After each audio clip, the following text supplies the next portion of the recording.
The elevator doors were almost closed when Melissa slipped her hand between them. I hadn't seen her in 3 weeks. She looked thinner. Her eyes went straight to mine, and for a second I thought she was going to say something about the Henderson account, or ask why I missed the Thursday meeting. Instead, she just stood there while the doors shut behind her, and neither of us pressed a floor. "I need to tell you something," she said, "and I don't know how to say it, so I'm just going to say it." My first thought was that someone had died. "I saw your husband last Saturday, at the farmer's market on 5th.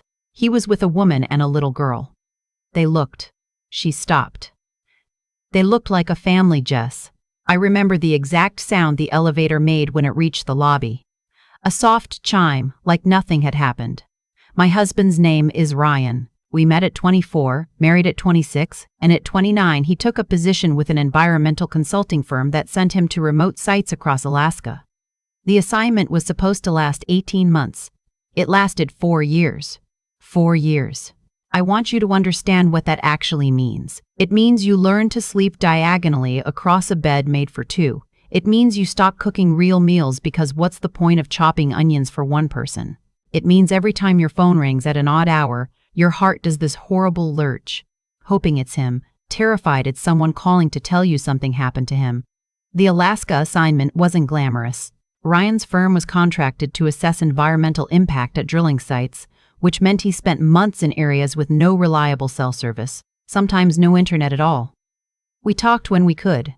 Some weeks that was twice a day, some weeks that was once or not at all. I kept a journal during those years. I went back and read parts of it recently. The entries from the 3rd year are hard to get through. Tuesday. No call again. Made myself eat dinner at the table instead of the couch. That felt like an accomplishment. Friday. His mom called to check on me. She said he'd emailed her. I asked what he said. She read it to me. He said he was tired. I know that feeling. I worked. I picked up extra shifts at the hospital where I'm a registered nurse. I poured everything I had into my patients, because at least there I was useful. I was present. I had purpose beyond just waiting. My friends were patient with me for about a year. After that, they got on with their lives, the way you have to, and I understood that too. I was faithful. I want to be clear about that, not because I need a gold star, but because of what came later. I was faithful because I loved my husband, because I believed that what we had was worth protecting across any distance and any silence. 4 years. And then he came home. Except, he didn't come home to me. After what Melissa told me in the elevator, I didn't go back upstairs. I walked out of the building and sat in my car for 40 minutes. I didn't cry. I just sat there with the key in my hand, thinking about the farmer's market on 5th, which is 12 minutes from our house. 12 minutes from the house I had been living in alone, waiting for him. I called Ryan. He answered on the 3rd ring, which he always does. Cheerful, easy, the way you answer when you have nothing to hide. "Hey babe, how's your day?" I said my day was fine. I asked him how the current site was. He said cold, tedious, the usual. He asked if I'd eaten lunch. I said yes. We talked for 11 minutes about nothing. When I hung up, my hands were completely steady. That scared me more than anything. I needed facts before I said a word to him. I knew that instinctively. Because if I was wrong, if Melissa had been mistaken, if it was someone who just looked like Ryan, then I didn't want to blow up my marriage over a misunderstanding. And if I wasn't wrong, I needed to know exactly what I was dealing with before I walked into that conversation. So I started quietly. The way you start when you've spent 4 years learning patience. I went through our joint account first. Ryan and I had maintained it throughout his time away. I paid the mortgage and utilities from it, and his paychecks were deposited there. What I found when I looked back, really looked, was a pattern I had never examined closely because I trusted him. 18 months ago, his direct deposits had changed. The amount was the same, but they were coming from a different account number. I hadn't noticed because the money still came. That's how trust works. You stop checking.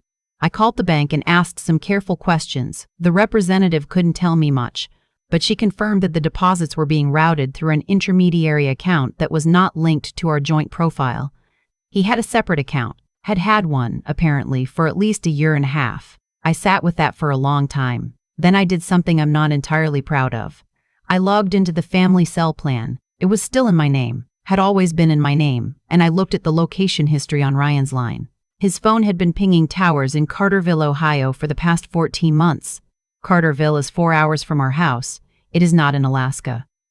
I took 3 days off work. I told my charge nurse it was a family emergency, which turned out to be more accurate than I realized. I drove to Carterville on a Wednesday morning, left before sunrise, told no one where I was going. I had a name. Melissa had remembered the woman's name because she'd heard Ryan use it at the farmer's market, called out to her across a vegetable stand. The name was Claire. Carterville has one coffee shop worth sitting in. I found it on Google Maps, and I was there when it opened at 7. I ordered a coffee I didn't drink, and I waited. At 9:15, a woman walked in with a little girl on her hip. The little girl was maybe 2 years old, round-faced and serious-looking, with Ryan's exact shade of dark brown hair. I know that sounds like something people say. I'm telling you, it was his hair. It was the way he looked in the photo from our first anniversary, young and dark-eyed, before the Alaska years put gray at his temples. The woman, Claire, was around 30.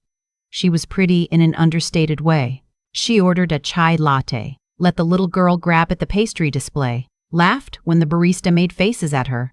She looked like a normal person living a normal life. She had no idea I existed. I watched her for a long time. Then I paid my tab, walked to my car, drove to the end of the block, and called in sick for the rest of the week. I went home. I needed to think. Here is the timeline as I eventually pieced it together, because timelines matter, and this one took me weeks to get straight. Ryan's Alaska assignment officially ended 22 months ago. I know this because I found the email from his firm in an old folder, buried, confirming his final site report submission and thanking him for his service. 22 months ago, I had believed he was still there. He came home from Alaska and did not come home to me. He went to Carterville. He had apparently met Claire during a layover 2 years before that, before the assignment ended, and what started as something I don't want to think about too carefully had become, by the time he finally left Alaska, something he chose over our life together. The little girl was 14 months old, which means she was conceived around the time Ryan told me he was extending the assignment for one final survey. He had been living 48 minutes away, depending on traffic, for nearly 2 years, calling me from Ohio, depositing money into our joint account to keep me from asking questions, showing up at a farmer's market with his other family on a Saturday morning like it was nothing. And I had been here, working nights, sleeping diagonally, writing in a journal about how I made myself eat dinner at the table. I didn't confront him immediately. I know that surprises people, but I was methodical about it the same way I'm methodical at work. When something is critical, you don't rush. You make sure your equipment is ready, you verify your information, and then you act.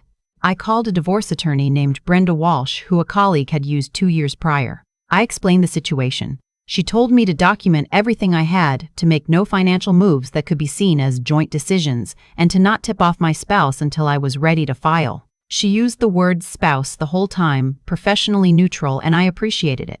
I documented. I photographed the bank statements. I printed the location history.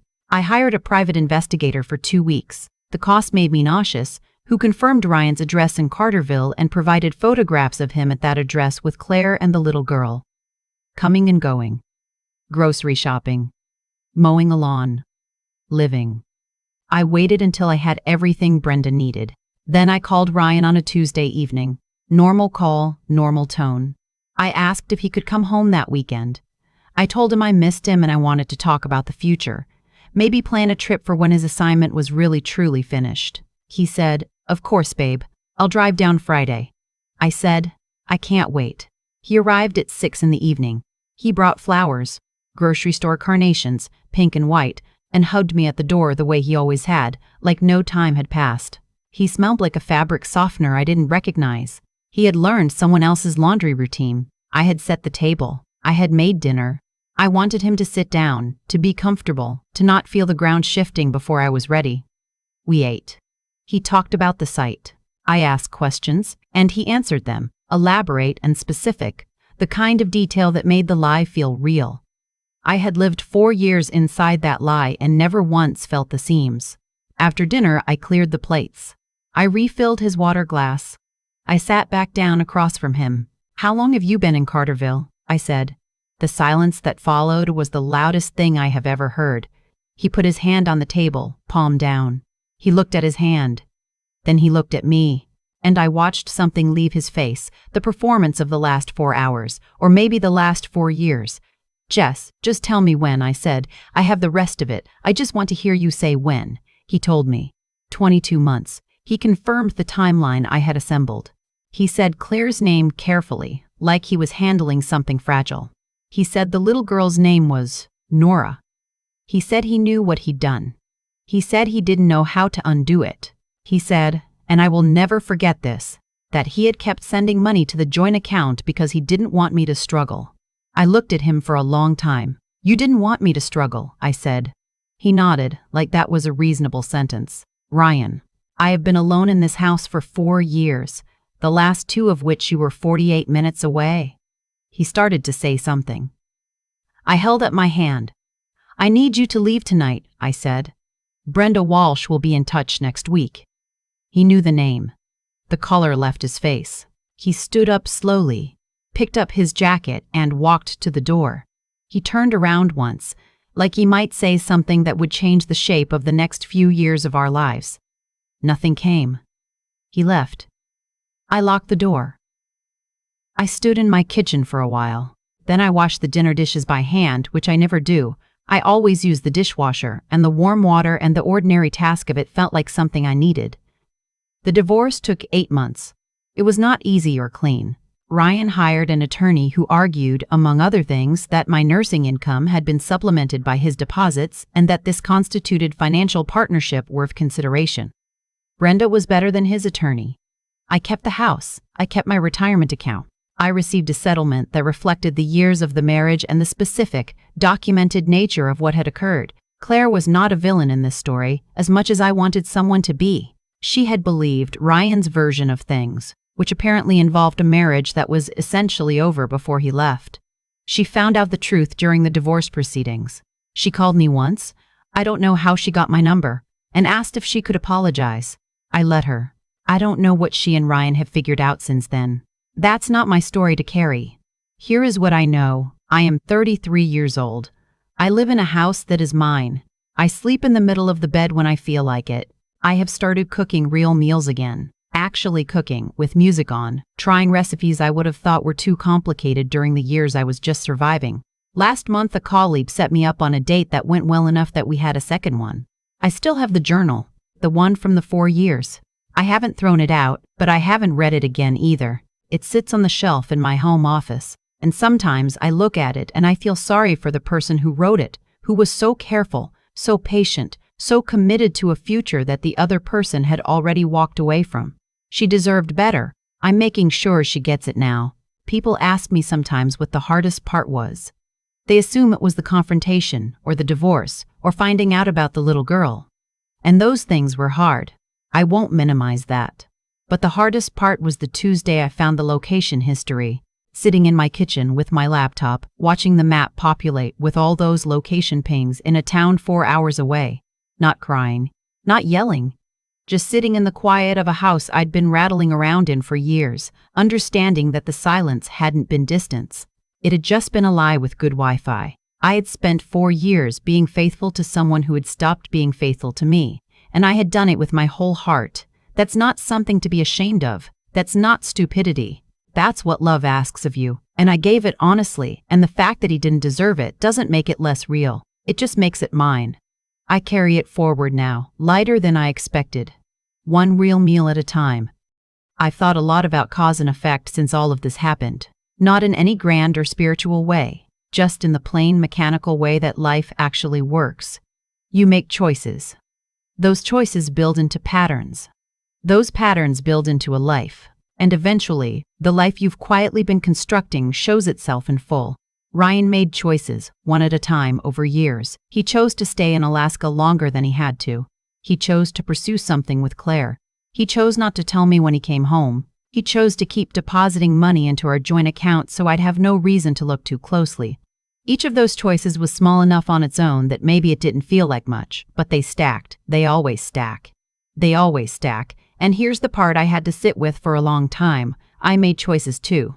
I chose to trust without verifying, which for years I called love and eventually had to call something else. I chose to make myself smaller, fewer plans, fewer expectations, fewer demands, because I didn't want to be the kind of wife who couldn't handle distance. I chose patience over instinct. Every time my gut said something fell off and I talked myself out of it. I'm not blaming myself for what he did. That's his alone. But I stopped pretending I had no role in the conditions that allowed it to continue for as long as it did. That's not guilt. That's just paying attention. What I learned, the hard way and the slow way, is that intelligence isn't just about being smart in the obvious sense. It's about being willing to see what's actually in front of you, even when seeing it costs you something. I was a good nurse, a good problem solver at work, and I walked around for 4 years, not examining my own life with anything close to the same rigor. I knew how to read a patient's chart. I didn't apply that same clear-eyed attention to the person I'd built my entire future around. Integrity is the other thing, not just his lack of it. Mine. Because at some point during those 8 months of divorce proceedings, I had moments where I could have made things uglier than they needed to be. I had information. I had leverage. I chose not to use it beyond what was necessary, not because I was protecting him, but because I was protecting myself, the version of myself I wanted to be on the other side of all this. You don't get to choose what other people do. You only get to choose who you are while it's happening to you. And the resilience piece, that one surprised me. I always thought of myself as strong in a quiet, enduring kind of way. But endurance isn't the same as resilience. Endurance is just surviving time. Resilience is what happens when you take the thing that almost broke you and you use it to rebuild something better. It's making dinner with music on. It's a second date. It's sleeping in the middle of the bed, not because you're sad about the empty half, but because the whole thing is yours now. Jess, the one who wrote those journal entries, who ate dinner alone at the table so she wouldn't lose the habit of being a person. She deserved someone who would have stayed. She didn't get that. But she got something else, the chance to find out exactly how much she was capable of when everything she'd been holding on to was finally, fully gone. That turned out to be quite a lot.